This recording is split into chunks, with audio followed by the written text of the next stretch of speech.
നല്ല പ്രതികരണമാണ്. ഒരു മാറ്റം വേണമെന്നുള്ള ആവശ്യമാണ് എല്ലാവരുടെയും മുന്നിലുള്ളത്. തദ്ദേശപ്പോരിൽ പെരിന്തൽമണ്ണ നഗരസഭയിലെ 19ാം വാർഡിലെ LDF സ്ഥാനാർത്ഥിയോടൊപ്പമാണ് നമ്മളിപ്പോൾ ഉള്ളത്.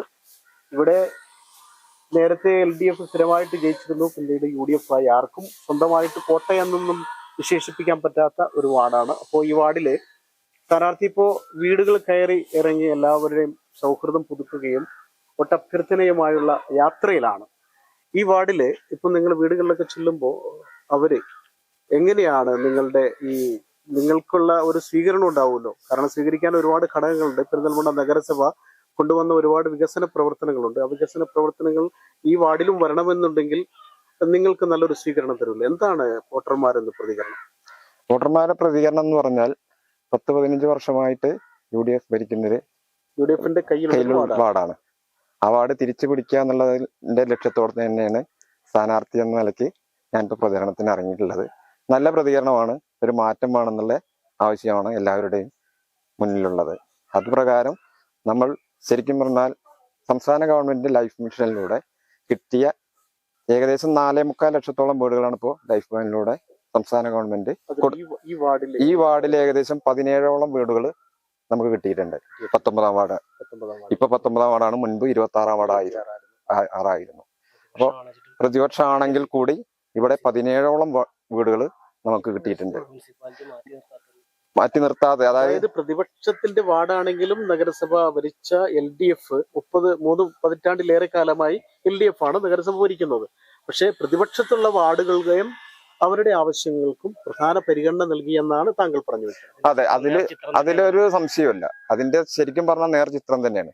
നമ്മുടെ സംസ്ഥാന ഗവൺമെന്റ് നൽകിയ ലൈഫിലൂടെ നൽകിയ 4.25 ലക്ഷം വീടുകളിൽ നമ്മുടെ നഗരസഭയാണ് ഏറ്റവും കൂടുതൽ വീട് കൊടുത്തു എന്നുള്ള ബഹുമതി കരസ്ഥമാക്കി. അതിന്റെ കൂടെ തന്നെ 26ാം വാർഡ് ആയിരുന്ന ഈ വാർഡിൽ 17ഓളം വീടുകൾ നമുക്ക് കിട്ടി എന്നുള്ളത് അഭിമാനം തന്നെയാണ്. അതെ, അത് മറ്റുള്ള വിഷയങ്ങൾ, കുടിവെള്ളത്തിന്റെ അല്ലെങ്കിൽ മറ്റുള്ള സ്ട്രീറ്റ് ലൈറ്റ്, റോഡുകൾ, ഇത്തരം കാര്യങ്ങളിലൊക്കെ എങ്ങനെയാണ് വികസന പ്രവർത്തനങ്ങളിൽ ഇവിടെ അങ്ങനെ എന്തെങ്കിലുമൊക്കെ പോരായ്മകൾ നേരത്തെ ഉള്ളവരുടെ എന്താ പറയാ അവരുടെ പ്രവർത്തനങ്ങളുടെ കുറവ് കൊണ്ട് പോരായ്മകൾ എന്തെങ്കിലും ഉണ്ടായിട്ടുണ്ട്? കുടിവെള്ള പദ്ധതിയിലൂടെ എന്ന് പറഞ്ഞാൽ ഇതിന്റെ മുമ്പ് തന്നെ ഇപ്പോ 15 വർഷമായിട്ട് UDF ഭരിക്കുന്ന ഒരു വാർഡാണെങ്കിൽ പോലും അതിന്റെ മുമ്പ് തന്നെ നമ്മൾ ഇവിടുത്തെ കുടിവെള്ള പ്രശ്നം തീർത്തിട്ടുണ്ട്. ഇവിടെ ജനകീയാസൂത്രണന്റെ ഭാഗമായി ഒരു ബോർവെൽ ഇവിടെ നിർമ്മിക്കുകയും അതിനോടനുബന്ധിച്ച് 5000 ലിറ്റർ വരെ നമുക്ക് സംഭരിക്കാവുന്ന ഒരു ടാങ്ക് ഉണ്ട്.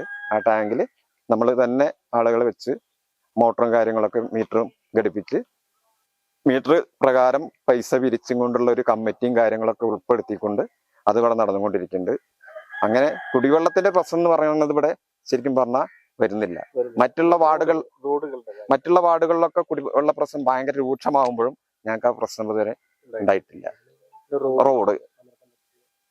റോഡ് എന്ന് പറഞ്ഞാൽ റോഡിനും ഇതുപോലെ തന്നെയാണ്. ഇപ്പോ റോഡിന് പുതിയ റോഡായിട്ടും വന്നിട്ടില്ല. മുമ്പ് ഉണ്ടായിരുന്ന റോഡ് എന്ന് പറഞ്ഞാൽ ഒരു 10 വർഷം മുമ്പ് തന്നെയാണ് ഈ റോഡിന്റെ പണി കഴിഞ്ഞിട്ടുള്ളത്. അതിനുശേഷം റോഡ് പുതുക്കി പണിതിട്ടില്ല. പിന്നെ നിങ്ങളിപ്പോ ഇവിടെ വാർഡ് കൗൺസിലറായി ജനങ്ങൾ തിരഞ്ഞെടുത്ത് കഴിഞ്ഞാൽ ഈ വാർഡിൽ ഇപ്പൊ ഓരോ വാർഡിലും ഞങ്ങൾ എല്ലാ വാർഡുകളിലും പോയി UDFന്റെ ആളുകളെ കണ്ടു, LDFലെ സ്ഥാനാർത്ഥികളൊക്കെ ഞങ്ങളുമായി സംവദിച്ചു. അക്കൂട്ടത്തിൽ അവർക്കൊക്കെ ഒരു സ്വപ്ന പദ്ധതികളുണ്ട്, ലക്ഷ്യങ്ങളുണ്ട്. സ്ത്രീ സുരക്ഷയ്ക്ക് വേണ്ടി സ്ത്രീകൾക്ക് എന്തെങ്കിലുമൊക്കെ വരുമാനം ഉണ്ടാക്കാവുന്ന, സ്വയം സംരംഭകരാകാവുന്ന കാര്യങ്ങൾ, അതുപോലെ തന്നെ വയോജനക്ഷേമം, പിന്നെ വിദ്യാഭ്യാസ മേഖലയിൽ ഇങ്ങനെ പല അഭിപ്രായങ്ങളും ഞങ്ങളോട് പറഞ്ഞു. താങ്കളെ ഇവിടെയുള്ള ജനങ്ങൾ വിജയിപ്പിച്ചാൽ താങ്കൾ ഈ നാടിന് വേണ്ടി കൊടുക്കാൻ ഉദ്ദേശിക്കുന്നത് എന്താണെന്നൊരു ചോദ്യം ഉണ്ടാവും. അതിലൊന്നാമതായി പറയാനുള്ളത്, ഈ ലൈഫ് മിഷനിലൂടെ വന്ന വീടിന്റെ ഒരു വീട് പണി പൂർത്തിയാകാതെ ഇരിക്കുന്നുണ്ട്. ആ വീട് പണി പൂർത്തിയാക്കി ആ കുടുംബത്തെ നമ്മൾ ഇതിലേക്ക് സുരക്ഷിതരാക്കുക എന്നുള്ളത് തന്നെ മുൻഗണന ആദ്യത്തെ കൊടുക്കുന്നത്. രണ്ടാമത്, ഒരു കെട്ടിടം ഞങ്ങൾ ക്ലബിന് വേണ്ടി ഇവിടെ നിർമ്മിച്ചിട്ടുണ്ടായിരുന്നു. അപ്പൊ ക്ലബ്ബ് ഈ സമയത്ത് ഞങ്ങൾക്ക് പൂർത്തീകരിക്കാൻ കഴിഞ്ഞിട്ടില്ല. അപ്പോ യുവാക്കളുടെ ഒരു കൂട്ടായ്മയാണ്. അപ്പൊ ആ ക്ലബ്ബ് എന്നുള്ളത് ഇനി അത് യാഥാർത്ഥ്യമാക്കാൻ കഴിഞ്ഞില്ലെങ്കിൽ പോലും അത് വീട്ടമ്മമാർക്ക് വേണ്ടി ഒരു എന്താ പറയാ, നമ്മുടെ സ്വയം തൊഴിൽ എന്നുള്ള നിലയ്ക്ക് ഒരു 10-25 ആളുകൾക്ക് അതിന്റെ പരിശീലനവും കാര്യങ്ങളൊക്കെ കൊടുത്ത് ഏത് തരത്തിലാണോ, അല്ലെങ്കിൽ അച്ചാറോ അല്ലെങ്കിൽ കുട നിർമ്മാണോ തയ്യൽ അതായത് വീടുകൾ തയ്യാർ ചെയ്യുന്ന ഇങ്ങനെയുള്ള സംഭവങ്ങൾ സംഭവം അതിനുള്ള ഒരു സംവിധാനം നമുക്ക് ഇവിടെ സംരംഭം അതെ, ആ ഒരു ലക്ഷ്യം ആണ് രണ്ടാമതായിട്ട് കാണുന്നത്. അവർക്കൊരു വരുമാനം എന്നുള്ള നിലയ്ക്ക് എന്തായാലും വീട്ടമ്മമാർക്ക് ഒരു വരുമാനം ഗവൺമെന്റ് ഇപ്പൊ ഒന്ന് പ്രഖ്യാപിച്ചിട്ടുണ്ട്. തീർച്ചയായും. അതായത് സംസ്ഥാന സർക്കാരിന്റെ അതിദാരിദ്ര്യമുക്ത കേരളം, അതുകൂടാതെ ക്ഷേമ പെൻഷൻ വർദ്ധിപ്പിച്ചതൊക്കെ ഒരു ചരിത്രപരമായ തീരുമാനങ്ങളാണ്. ആ തീരുമാനങ്ങളിൽ ഇപ്പൊ സ്ത്രീകളൊക്കെ വളരെ സന്തോഷത്തിലായിരിക്കും. കാരണം സ്വന്തം കയ്യിൽ പൈസ ഉണ്ടാവുമ്പോഴല്ലേ എല്ലാവർക്കും സന്തോഷം വരിക. ഈ അച്ഛനും അമ്മ പ്രായമായ ആളുകൾക്കൊക്കെ ഒരുപക്ഷെ മരുന്ന് വാങ്ങാനോ അല്ലെങ്കിൽ മറ്റു കാര്യങ്ങൾക്കൊക്കെ അവരെ മക്കളെ ആശ്രയിക്കാതെ തന്നെ അവർക്ക് മാസം ഇതിന് പൈസ കിട്ടുക എന്ന് പറഞ്ഞാൽ വലിയ സന്തോഷമാണ്. അപ്പൊ അങ്ങനെ കിട്ടുന്ന ആളുകളുടെ പ്രതികരണം ആ പ്രതികരണം ഇതുവരെ ഒരു ഗവൺമെന്റ് വന്നിട്ടും നടപ്പിലാക്കിയിട്ടില്ല ഈ പദ്ധതി എങ്കിൽ പോലും നടപ്പിലാകാൻ പോകുന്ന ആ പദ്ധതിയെ കുറിച്ച് അറിയുമ്പോൾ തന്നെ അവർക്ക് ഭയങ്കര സന്തോഷമാണ്. അവനവന്റെ വീട്ടിലുള്ള ഭർത്താവോ മക്കളോ ആരുടെയും കയ്യിൽ നിന്ന് മേടിക്കാതെ 1000 രൂപ നമ്മുടെ കയ്യിൽ വരിക എന്ന് പറയുന്നത് വലിയ കാര്യമാണ്. അത് അവനവന്റെ ചെലവുകൾക്ക്, നിത്യ ചെലവുകൾക്കോ എന്തിനെങ്കിലും ഉപയോഗിക്കുന്ന രീതിയിൽ ഒരു പൈസ കിട്ടുക എന്ന് പറയുന്നത് അവനവന്റെ മറ്റുള്ള മക്കളെ ആശ്രയിക്കേണ്ട എന്നുള്ള രീതിയിൽ തന്നെയാണ് അവരത് കാണുന്നത്. അത് ഭയങ്കര ഒരു സന്തോഷമാണ്. ഇത് നടപ്പിലാക്കി പ്രതികരണം ഉണ്ട്. അതുപോലെ ഇപ്പൊ നിലവിലെ പെൻഷൻ വർദ്ധിപ്പിച്ചത് അതൊക്കെ ശരിക്കും നിങ്ങൾക്ക് വീടുകളിൽ കയറുമ്പോൾ അവരിൽ നിന്നുള്ള അഭിപ്രായങ്ങളിൽ നിന്ന് ആ ഒരു ഇത് കൂടി കിട്ടുന്നുണ്ടാവുമല്ലോ. ഇപ്പൊ 1600 എന്നുള്ളത് 2000 ആക്കി. 2000 ആക്കിയപ്പോ തന്നെ അവരുടെ സന്തോഷം ഇരട്ടിച്ചു. അത് കയ്യിൽ കിട്ടുക എന്ന് പറഞ്ഞാൽ ഇപ്പൊ ഇത് കഴിഞ്ഞ പ്രാവശ്യത്തെ കുടിശ്ശിക 1600 പുതിയ 2000 കൂടി കൂട്ടി 3600. അത് 2 പേരുണ്ടെങ്കിൽ 7200 ആയി. അപ്പൊ അവരുടെ സന്തോഷം ഒന്നുകൂടി വർദ്ധിക്കും, ഇരട്ടിക്കുകയാണ്. ആ സന്തോഷം നമ്മൾ കയറുമ്പോൾ നമുക്ക് അനുഭവത്തിലൂടെ കാണാവുന്നതാണ്. അതായത് ഇതൊക്കെ നിങ്ങൾക്ക് ശരിക്കും പറഞ്ഞ ഈ വാർഡിൽ എല്ലായിടത്തും ഒക്കെ ചെല്ലുമ്പോൾ ഇപ്പൊ 3 പതിറ്റാണ്ടിലേറെ കാലമായി ഭരിക്കുന്ന LDFന്റെ കോട്ടയാണ് പെരിന്തൽമണ്ണ എന്ന് പറയുന്നത്. ഈ പെരിന്തൽമണ്ണയില് ശരിക്കും ഒട്ടേറെ വികസന പ്രവർത്തനങ്ങൾ കൊണ്ടുവരാൻ, ഒരുപാട് കാര്യങ്ങൾ ചെയ്യാൻ നഗരസഭയ്ക്ക് കഴിഞ്ഞിട്ടുണ്ട്, ഭരിച്ചിരുന്നവർക്ക് കഴിഞ്ഞിട്ടുണ്ട്. വലിയ കമ്മ്യൂണിസ്റ്റ് പാർട്ടിയുടെ വലിയ നേതാക്കന്മാര്, ജനം ഹൃദയത്തിലേറ്റിയ ആളുകളൊക്കെ വരെ ഈ നഗരസഭ അധ്യക്ഷരായി ഇരുന്നിട്ടുണ്ട്. അപ്പോൾ അവർ നേരത്തെ ഒക്കെ നടത്തി വെച്ചിട്ടുള്ള വികസന പ്രവർത്തനങ്ങൾ ഇതൊക്കെ നിങ്ങൾക്ക് തുണയ്ക്കും, ഇതൊക്കെ നിങ്ങളുടെ മത്സരത്തിൽ വോട്ടായി മാറുന്ന രീതിയിൽ തുണയ്ക്കുമെന്ന് പ്രതീക്ഷിക്കുന്നു. അതിലൊരു സംശയമില്ല. കൊണ്ടുവന്ന വികസന പദ്ധതികളെല്ലാം നമുക്ക് മുൻകൂട്ടി അവരുടെ അടുത്ത് നേർചിത്രങ്ങളാണ്, അനുഭവവേദിയാണ് അവർക്ക്. അതിലൊന്ന് തന്നെയാണ് നമ്മുടെ രാമഞ്ചാടി അലിഗഡ് കുടിവെള്ള പദ്ധതി. ആ കുടിവെള്ള പദ്ധതിയിലൂടെ ഏകദേശം നമ്മുടെ കിഫ്ബി വഴിയാണത് 93 കോടി രൂപയ്ക്കാണത് നിർമ്മാണം പൂർത്തീകരിച്ചത്. അതിനോടനുബന്ധിച്ചാണ് നഗരസഭ 3000 പേർക്ക് ഫ്രീ കണക്ഷനായിട്ട്, ഒരു കണക്ഷന് നമ്മൾ സ്വന്തമായിട്ട് കണക്ഷൻ എടുക്കുകയാണെങ്കിൽ 10000 മുതൽ 25000 വരെ അതിന് ചെലവ് വരുന്നതാണ്. അതാണ് 3000 പേർക്ക് നമ്മൾ ഫ്രീ ആയിട്ട് കൊടുക്കുക. അതൊരു ഇച്ഛാശക്തിയുള്ള ഒരു നഗരസഭയ്ക്ക് തന്നെ ചെയ്യാൻ കഴിയുന്നുള്ളത് തന്നെയാണ് നേർക്കാഴ്ച ചെയ്യണത്. വീണ്ടും ഇപ്പോ നിങ്ങൾ ഇവിടെ ജയിക്കുമെന്ന് താങ്കൾക്ക് കുറച്ച് പ്രതീക്ഷ ഉണ്ടോ? ഈ ജനങ്ങളൊക്കെ നിങ്ങളെ ചേർത്ത് പിടിക്കും, നിങ്ങൾ മുന്നോട്ട് വയ്ക്കുന്ന ഇതെല്ലാം ജനങ്ങൾ സ്വീകരിക്കുകയും താങ്കളെ 19ാം വാർഡിൽ LDFന്റെ സ്ഥാനാർത്ഥിയായ രാധാകൃഷ്ണനെ വിജയിപ്പിക്കും എന്നൊരു ഉറച്ച പ്രതീക്ഷ? 19ാം വാർഡിലെ ഈ പ്രദേശം എന്ന് പറയുന്നത് ഞാൻ ജനിച്ചു വളർന്ന പ്രദേശമാണ്.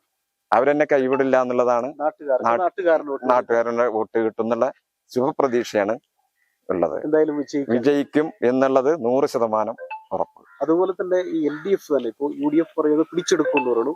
LDFന്റെ കോട്ട ഏതായാലും വിട്ടുപോകില്ല എന്ന് UDFന് സ്വപ്നം കാണാൻ അവകാശമുണ്ടെന്നാണ് LDFന്റെ പല നേതാക്കളും പ്രവർത്തകരും ഞങ്ങളോട് പറഞ്ഞത്. അപ്പോ വീണ്ടും LDF തന്നെ ഇവിടെ അധികാരത്തിൽ വരും, അവിടെ ഈ വാർഡിന് വേണ്ടി ഒട്ടേറെ കാര്യങ്ങൾ ചെയ്യാൻ സാധിക്കുമെന്നൊരു പ്രതീക്ഷ കൂടി ഉണ്ടാവും. ആ പ്രതീക്ഷയുണ്ട്. ഒന്നാമത് നമുക്ക് നമ്മുടെ ഇടയിലുള്ള ആളുകളൊക്കെ ഒപ്പം തന്നെ വാർഡിലുള്ളൊരു വോട്ടർ എന്ന നിലയ്ക്ക് കൂടിയാണ് ഞാൻ ഇവിടുത്തെ സ്ഥാനാർത്ഥി. ഏത് സ്ഥാനാർത്ഥി എന്ന് പറഞ്ഞാൽ പുറത്തുനിന്നുള്ളൊരു സ്ഥാനാർത്ഥിയാണ്. പുറത്തുനിന്നാണ്. അതായത് ഈ 20ാം വാർഡ് ആ ഭാഗത്തെ ഉള്ള സ്ഥാനാർത്ഥിയാണ്. അപ്പൊ നമുക്ക് നമ്മുടെ ഇടയിൽ തന്നെ ഇവരെപ്പോ വിളിച്ചാലും നമ്മളെ കിട്ടും എന്നുള്ള പ്രതീക്ഷ അവർക്കുണ്ടാവും. ഏത് സമയത്തും അവരുടെ കൂടെ ഉണ്ടാവും എന്നുള്ളതാണ് പറയാനുള്ളത്. അത് ശരിക്കും പറഞ്ഞാൽ വളരെ ജനങ്ങൾ ഏറ്റവും കൂടുതൽ അങ്ങനെയാണ് ആഗ്രഹിക്കുക. നാട്ടുവോട്ട് ഈ തദ്ദേശ തെരഞ്ഞെടുപ്പ് എന്ന് പറഞ്ഞാൽ നാട്ടുകാരന് വോട്ട് ചെയ്യാൻ കിട്ടുകയും എന്തെങ്കിലും ഒരു ആവശ്യത്തിന് വിളിച്ചാൽ നാട്ടുകാരനായ ഒരാൾ ഓടിയെത്താനുണ്ടാവുകയും അതൊക്കെയാണ് തദ്ദേശ തെരഞ്ഞെടുപ്പിലെ ഓരോ വാർഡുകളിലും അങ്ങനെയാണ്. അപ്പൊ അത് താങ്കളുടെ വിജയത്തിന് പ്രധാന ഘടകമാവും അല്ലെ? അതെ, നഗരസഭാ തെരഞ്ഞെടുപ്പ് എന്ന് പറഞ്ഞാൽ തന്നെ വ്യക്തികളുടെ വോട്ടുകൾക്കാണ് ശരിക്കും പറഞ്ഞ പ്രാധാന്യം. രാഷ്ട്രീയപരമായിട്ട് അത്ര പ്രാധാന്യം ഇല്ലെങ്കിൽ കൂടി ആരാ കൊണ്ടാണോ നമുക്ക് ഉപകാരം കിട്ടുന്നത് അവർക്കാണ് വോട്ട് എന്നുള്ള രീതിയാവുമ്പോൾ നാട്ടുകാരൻ എന്ന നിലയ്ക്ക് അതിനെനിക്ക് ഉറപ്പുണ്ട്. ഈ പ്രവർത്തകരുടെ ഭാഗത്തു നിന്നും ഒക്കെ ഉള്ള ഒരു, അല്ലെങ്കിൽ നാട്ടുകാരുടെ ഭാഗത്തു നിന്നൊക്കെ ഒരു വലിയ ആവേശത്തോടു കൂടി നിങ്ങളുടെ ഈ വീടുകളിലൊക്കെ ചെല്ലുമ്പോഴുള്ള ഒരു സംഭവം ഉണ്ടല്ലോ, അപ്പൊ അതൊക്കെ ഗുണകരമാവുമെന്ന് തന്നെ രാധാകൃഷ്ണൻ ചേട്ടൻ പ്രതീക്ഷിക്കുന്നുണ്ട്. ഉറപ്പായും. അതായത് നമ്മൾ കൂടി നിൽക്കുന്ന ഇപ്പൊ കൂടെയുള്ളവർ തന്നെ പകുതിയേ ഉള്ളൂ. ഇപ്പൊ പലവിധ ജോലി സംബന്ധമായ സമയം ഉച്ച സമയമാണ്. അപ്പൊ പകുതി ആളുകൾ കൂടെ ഉള്ളവർ സ്കൂളിൽ നിന്ന് പിരിഞ്ഞു പോയിട്ടുണ്ട്. അവർ കുറച്ച് ഭക്ഷണം കഴിഞ്ഞിട്ടേ വരുള്ളൂ. അപ്പൊ എന്തായാലും ഈ വാർഡിനെ തിരിച്ചു പിടിച്ച് അത്യുജ്വലമായൊരു വിജയം കൈവരിക്കും എന്നുള്ള ശുഭപ്രതീക്ഷയാണ്. ഒരു മാറ്റവും പ്രവർത്തകരും ആവേശത്തിലാണ്. ഏതായാലും 19-ാം വാർഡിൽ രാധാകൃഷ്ണൻ ചേട്ടൻ ആത്മവിശ്വാസത്തോടു കൂടിയാണ് പറയുന്നത് ഇവിടെ പിടിച്ചെടുക്കും. ഇപ്പൊ കുറെ കാലമായി UDFന്റെ കയ്യിലുള്ള ഈ വാർഡ് പിടിച്ചെടുക്കും. നല്ല ഭൂരിപക്ഷത്തോടു കൂടി ഈ നാട്ടുകാരനായ അദ്ദേഹത്തെ നാട്ടുകാർ വിജയിപ്പിക്കാൻ തീരുമാനിച്ചു കഴിഞ്ഞു എന്നൊരു ആത്മവിശ്വാസം കൂടി അദ്ദേഹം പങ്കുവയ്ക്കുന്നുണ്ട്. മാത്രമല്ല, ഇവിടെ കൊണ്ടുവരാൻ അദ്ദേഹം ഉദ്ദേശിക്കുന്ന സ്ത്രീകൾക്ക് സ്വയം സംരംഭകരാവാൻ കഴിയുന്ന ഒരു ചെറിയ പദ്ധതി അദ്ദേഹം ആവിഷ്കരിച്ച് അദ്ദേഹത്തിന്റെ മനസ്സിലുള്ള ഒരു ആശയമാണ്.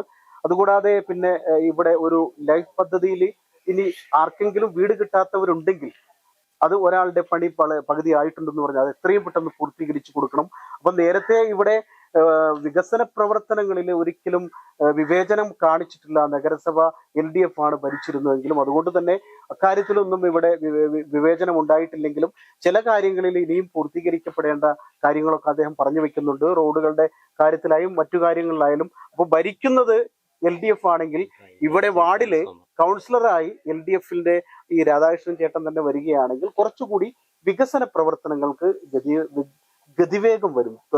കുറച്ചുകൂടി കൂടുതൽ വികസനം കൊണ്ടുവരാൻ കഴിയുമെന്നാണ്. ഇനി എന്തെങ്കിലും രാധാകൃഷ്ണൻ ചേട്ടന് അവസാനമായി ഞങ്ങളോട് പ്രതികരിക്കാനുണ്ട്? നമുക്ക് വോട്ടർമാരുടെ ഇടയിൽ വീട് കയറി ഇറങ്ങുമ്പോൾ ഒരു പ്രതികരണം അവരുടെ കയ്യിലുണ്ട്. ഞാൻ അവരുടെ അടുത്ത് ചോദിച്ചൊരു കാര്യം, ഞാനിപ്പോ വോട്ട് ചോദിച്ചാൽ നിങ്ങളുടെ അടുത്ത് വരുന്നത്, എന്നെ വോട്ട് ചെയ്ത് കൗൺസിലറാക്കി കഴിഞ്ഞാൽ നിങ്ങളിൽ എന്നിലൂടെ എന്തെങ്കിലും നേടാനോ അല്ലെങ്കിൽ പൊതുവായ കാര്യങ്ങൾ ഈ നാടിനു വേണ്ടി നേടാനോ നിങ്ങളുടെ ആഗ്രഹം ഉണ്ടാവും. അതെന്താണെന്ന് ചോദിച്ചപ്പോൾ അവര് ഇവിടെ പ്രതികരണം എന്ന് പറഞ്ഞാൽ നമ്മുടെ ഈ കോളനി എന്നുള്ള നിലയ്ക്ക് ഇവിടെ ഒരു പ്രശ്നം എന്ന് പറഞ്ഞാല് പിന്നെ മഴക്കാലമായ മൊത്തം റോഡിലൂടെ വെള്ളം ഒഴുകി വരുന്നൊരു പ്രശ്നമാണ്. അപ്പോൾ ഒരു സ്ഥിരം സംവിധാനം, ഒരു ഡ്രൈനേജ്, ഒരു അണ്ടർഗ്രൗണ്ട് ഡ്രൈനേജ് എന്നുള്ള നിലയ്ക്ക് ആ വെള്ളത്തെ നമ്മൾ അപ്പുറത്തോ വെള്ളം മറിയാതെ പോകാൻ പറ്റുന്ന ഒരു സംവിധാനം ഒരുക്കണം. അതുപോലെ വോൾട്ടേജ് പ്രശ്നം പറയുന്നുണ്ട് ചില വീടുകൾ. അപ്പൊ അതിനൊരു ട്രാൻസ്ഫോർമർ ഇവിടെ സ്ഥാപിക്കാൻ ഉള്ള ഒരു ചേട്ടൻ എന്തായാലും അതിനുവേണ്ടി ശ്രമിക്കണം എന്നുള്ള ഒരു ശുപാർശയും കൂടി. അതെല്ലാം എന്തായാലും ചേട്ടൻ ഇവിടെ കൗൺസിലറായി കഴിഞ്ഞാൽ നടപ്പാക്കാൻ കഴിയുന്ന ഒരു പ്രതീക്ഷയില്ലേ? കൗൺസിലറായി കഴിഞ്ഞാൽ നമ്മൾ എന്തായാലും നടപ്പാക്കാൻ ശ്രമിക്കുക മാത്രമല്ല അവിടെ പ്രാവർത്തികമാക്കണം. അതന്നെയാണല്ലോ അവർ വോട്ട് ചെയ്യുന്നത്. എന്തായാലും നാട്ടുകാരുടെ ആവശ്യം അനുസരിച്ച് നിങ്ങൾ കൗൺസിലർ ആയി കഴിഞ്ഞാൽ ഇതൊക്കെ നടപ്പാക്കാൻ കഴിഞ്ഞാൽ വലിയ കാര്യമാണ്. നാട്ടുകാരനായ ഒരാൾക്ക് നാട്ടുകാർ വോട്ട് ചെയ്ത് വിജയിപ്പിക്കുന്നത് നാടിന്റെ ആവശ്യങ്ങൾ കൃത്യമായി നടപ്പാക്കാനുള്ള. അപ്പൊ എന്തായാലും ചേട്ടൻ നടപ്പാക്കാൻ കഴിയും. LDF തന്നെ അവർ പറയുന്നുണ്ട് തീർച്ചയായും LDF അധികാരത്തിൽ വരും. അപ്പോൾ ഇവിടെയുള്ള കൗൺസിലറും LDFന്റെ ആണെങ്കിൽ എന്തായാലും ഇതൊക്കെ പെട്ടെന്ന് ഒരു സംശയവുമില്ല നടപ്പാക്കാൻ കഴിയുന്നത്. ഏതായാലും ചേട്ടന്റെ നാട്ടുകാരനായ രാധാകൃഷ്ണൻ ചേട്ടനെ നാട്ടുകാർ തന്നെ വോട്ട് ചെയ്ത് വിജയിപ്പിക്കാൻ തീരുമാനിച്ചിട്ടുണ്ടെങ്കിൽ അത് അങ്ങനെ സംഭവിക്കട്ടെ. ആശംസിക്കാനേ എനിക്ക് പറ്റുകയുള്ളൂ. കാരണം ജനമാണ് തീരുമാനിക്കുന്നത് ആര് വാഴണം ആര് വാഴണ്ട എന്നും ആരെ ജയിപ്പിക്കണമെന്നും തീരുമാനിക്കുന്ന ജനങ്ങളാണ്. ജനത്തിന്റെ വോട്ടിനാണല്ലോ ഏറ്റവും മൂല്യമുള്ളത്. അപ്പോൾ ഈ 19-ാം വാർഡിൽ LDF സ്ഥാനാർത്ഥിയായി മത്സരിക്കുന്ന രാധാകൃഷ്ണൻ ചേട്ടനെ ജയിപ്പിക്കണം, അല്ലെങ്കിൽ ഞങ്ങളുടെ ജനപ്രതിനിധിയായിട്ട് രാധാകൃഷ്ണൻ ചേട്ടൻ വരണമെന്ന് തീരുമാനിക്കേണ്ടത് ജനങ്ങളാണ്. ജനം തീരുമാനിക്കട്ടെ അവരുടെ ജനപ്രതിനിധിയായി ആര് വരണമെന്നേ എനിക്ക് പറയാൻ സാധിക്കൂ. ജനത്തിന്റെ കയ്യിലാണ്. ഇനി വോട്ടിലൂടെ അവർ തന്നെ തീരുമാനിക്കട്ടെ ആരെ വേണം അവർക്ക് ജനപ്രതിനിധിയായിട്ടെന്ന്. ക്യാമറാമാൻ ഷനു അരീക്കോടിനൊപ്പം ജബ്ബാർ വേണാട്, ചാനൽ 10, പെരിന്തൽമണ്ണ. അമീബിക് മസ്തിഷ്ക ജ്വരത്തിനെതിരെ നമുക്ക് ശക്തമായ പ്രതിരോധം തീർക്കാം. കെട്ടിക്കിടക്കുന്നത് മലിനവുമായ ജലാശയങ്ങൾ, പാറക്കുളങ്ങൾ, പായൽ പിടിച്ച ജലാശയങ്ങൾ, കന്നുകാലികളെ കുളിപ്പിക്കുന്ന കുളങ്ങൾ എന്നിവിടങ്ങളിൽ മുഖം കഴുകുകയോ നീന്തുകയോ കുളിക്കുകയോ ചെയ്യുന്നില്ല എന്നുള്ളത് ഉറപ്പാക്കേണ്ടതാണ്. കിണറുകൾ ശാസ്ത്രീയമായ നിലയിൽ ക്ലോറിനേറ്റ് ചെയ്യണം. വാട്ടർ തീം പാർക്കുകളിലെ പൂളുകൾ ക്ലോറിനേറ്റ് ചെയ്യുകയും അവയുടെ രേഖകൾ കൃത്യമായി സൂക്ഷിക്കുകയും ചെയ്യേണ്ടതാണ്. വീടുകളിലെയും ജലവിതരണ സ്രോതസ്സുകളിലെയും ജലസംഭരണികൾ വൃത്തിയായി സൂക്ഷിക്കേണ്ടതാണ്. മൂക്കിലൂടെയാണ് ബ്രെയിനിലേക്ക് അമീബ എത്തുന്നത്. അതുകൊണ്ട് തന്നെ ഓർക്കുക, മൂക്കിലേക്ക് വെള്ളം കയറുകയോ മൂക്കിലേക്ക് വെള്ളം ഒഴിക്കുകയോ ചെയ്യുന്നില്ല എന്നുള്ളത് ഉറപ്പാക്കേണ്ടതാണ്. ഉറപ്പാക്കാം ജലശുദ്ധി, ഉറപ്പാക്കാം ആരോഗ്യം.